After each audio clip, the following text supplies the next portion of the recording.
Hey everyone, it's Brendan the Paleo Dude back with another video. So today we're at ToysRus and we're going to look at the limited stock they have. So here in Canada, they've, ever since December, Christmas, they have been kind of pulling back on the amount of diversity they have in their Jurassic World figures.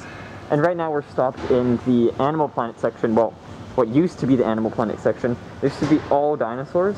And now look, it's just Barbie playsets. That's crazy. I don't know where they actually put the... Here's where they put them. Yikes. So, this is in Langley, and yeah, no, we're not getting a lot of love for dinosaurs here. Very sucky.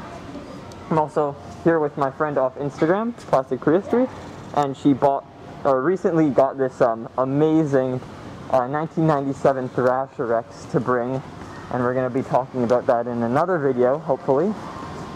So now let's take a look at the Jurassic World section and see how sad it is. Oh, it's bad. It's really bad. When was the last time you were here? I can't remember, honestly. That is very disappointing. Like, this is bad. So, we've got, this is what I was meaning by lack of diversity. We've got the brachiosaurus, that set, humans and Nedry, that's it. That's all.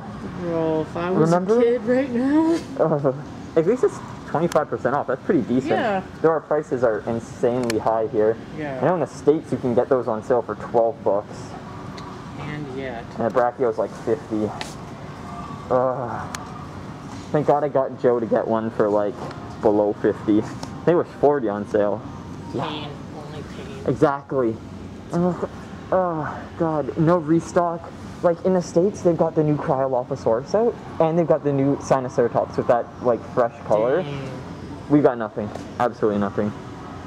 Just overpriced figures. So yeah, hope you guys enjoyed this video. A little bit of a downer. Enjoy the pain. Exactly, but hopefully we'll be able to find something at Walmart. I know there's some new figures there. That's kind of our prime target at the moment. So yeah, thanks for watching guys, and I'll catch you in the next one. Bye bye.